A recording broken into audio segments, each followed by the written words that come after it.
So hello guys, welcome to my YouTube channel. তো ভাই আজকে কোনো রাইডিং ব্লগ হবে না, ঠিক আছে? জাস্ট নর্মাল ব্লগ হবে কিছু বলার জন্য। তো চারিদিকে দেখতেই পাচ্ছ তোমরা সবাই, কম বেশি সবাই জানো যে ইথানল অয়েল নিয়ে সবাই পোস্ট করছে ভিডিও। এবার বলি যে এই ইথানল অয়েল নিয়ে আমাদের কী কী প্রবলেম হয়েছে এখনো অবধি। এই ইথানল অয়েলের জন্য আমার একটা বন্ধুর গাড়ি খারাপ হয়ে যায়। যখন সার্ভিস সেন্টারে নিয়ে যাওয়া হয় তখন সার্ভিস সেন্টার থেকে বলে যে তেলের জন্য এরকম গাড়ি প্রবলেম হয়েছে, ফিউল পাম্পটাই জ্বলে গেছে। ফিউল পাম্পটা যাওয়ার পর সার্ভিস সেন্টার থেকে ঠিক করায়, ঠিক করানোর পরে আবার যখন কিছুদিন পরেও গাড়ি বের করে তেল ভরায়, তারপরে আবার সেই প্রবলেম। তো কী করবে কী করবে না করবে বুঝতে পারছে না। এবার বলছি গাড়িটা বিক্রি করে দেবে।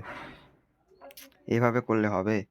আমার নিজের গাড়ি, আমি নিজে আগে তেল ভরতাম, পেট্রোলের গন্ধ ছিল, এখন কোনো গন্ধই পাইনি ভাই পেট্রোলের।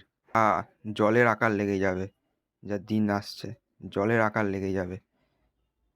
আমাদের গাড়িগুলোর মা বোন এক করে দিচ্ছে। সবাই সবার স্বপ্নের গাড়ি ভাই, সবাই সবার কষ্টের টাকাতে নিজস্ব গাড়ি কিনেছে। এই যে এত এত গাড়ি নষ্ট হচ্ছে, এর টাকা কি দেবে? এরা দেবে? এরা কেউ দেবে না এর টাকা। উল্টো আমাদের টাকা দিয়ে নিচ্ছে, কেউ দিচ্ছে না। এরপরে নাকি শুনলাম নাকি ঘরের গ্যাসে ইথানল মিশানো হবে। ভাই চারিদিক দিয়ে বাস দিয়ে দিচ্ছে, চারিদিক দিয়ে বাস দিয়ে দিচ্ছে। কি করবে এরা কে জানে। এরপরে এমন হয়ে যাবে যে আমাদের যেসব তেলের গাড়ি আছে, যেসব আগেকার বাইক আছে, ঠিক আছে, সব টিন ভাঙা লোহা আমার কাছে কেজি দরে বিক্রি করতে হবে। তারপরে ওই ব্যাটারি গাড়ি নিয়ে চলতে হবে। এখান থেকে বাজার, বাজার থেকে এখান থেকে ব্যাস। লং রাইড করা ভুলে যাও ভাই, তখন লং রাইড করা ভুলে যাও। আমার মতে ভাই দু রকম অপশান রাখা উচিত। ইথানলের রাখো, নর্মাল পেট্রোলও রাখো। একটু বেশি না দাম দিয়ে রাখো, যার যেটা দরকার হবে, যার সামর্থ্য হবে ইথানল নেবে, যার সামর্থ্য হবে যে নর্মাল পেট্রোল ভালোটাই নেবে, ঠিক আছে? এতে তোমাদের কী রায় তোমরা একটু কমেন্ট করে জানিও।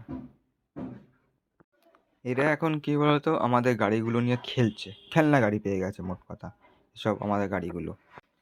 এই সব ইথানলের বিষয়টা নিয়ে আমাদের সব রাইডারদের একত্রিত হয়ে এ ব্যাপারে একটা প্রোটেস্ট করা দরকার ভাই। আমাদের গাড়িগুলো কোনো খেলনা গাড়ি না। ওরা গাড়িটা কেনার জন্য কোনো টাকা দেয়নি ভাই, আমরা নিজেরা নিজেদের কষ্টের টাকাতে গাড়িটা কিনেছি, ট্যাক্সও পে করি।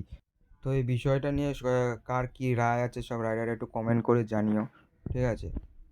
তো ভিডিওটা ভালো লাগলে লাইক কমেন্ট শেয়ার করে দিও, সাবস্ক্রাইব করতে অবশ্যই ভুলবে না, ঠিক আছে? তব তক লিয়ে till then be safe, ride safe, tata.